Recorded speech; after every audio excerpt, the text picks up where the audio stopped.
ಎಲ್ಲರಿಗೂ ನಮಸ್ಕಾರಗಳು. ಶಿಕ್ಷಕರ ದಿನಾಚರಣೆಯ ಶುಭಾಶಯಗಳು.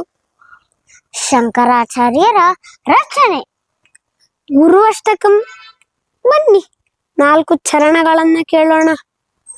ಶರೀರಂ ಸ್ವರೂಪಂ ಯಥಾ ವಾ ಕಲತ್ರಂ ಯಶಶ್ಚಾರು ಚಿತ್ರಂ ಧನಂ ಮೇರುತುಲ್ಯಂ ಮನಶ್ಚೇನ್ನ ಲಗ್ನಂ ಗುರೋರಂಗ್ರಿ ಪದ್ಮೇ ತತಃ ಕಿಂ ತತಃ ಕಿಂ ತತಃ ಕಿಂ ತತಃ ಕಿಂ ಕಲತ್ರಂ ಧನಂ ಪುತ್ರ ಪೌತ್ರಾಧಿ ಸರ್ವಂ ಗೃಹಂ ಬಾಂಧವಾ ಸರ್ವಮೇತದ್ದಿ ಜಾತಂ ಮನಶ್ಚೇನ್ನ ಲಗ್ನಂ ಗುರೋರಂಗ್ರಿ ಪದ್ಮೇ ತತಃ ಕಿಂ ತತಃ ಕಿಂ ತತಃ ಕಿಂ ತತಃ ಕಿಂ ಷಡಂಗಾದಿ ವೇದೋ ಮುಖೇ ಶಾಸ್ತ್ರ ವಿದ್ಯಾ ಕವಿತ್ವಾದಿ ಗದ್ಯಂ ಸ್ವಪದ್ಯಂ ಕರೋತಿ ಮನಶ್ಚೇನ್ನ ಲಗ್ನಂ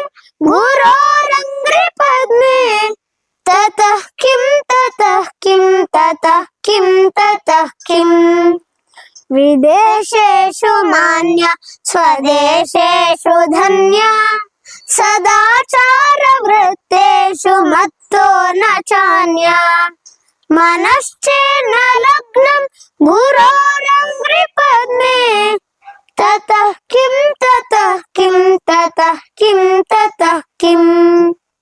ಧನ್ಯವಾದಗಳು.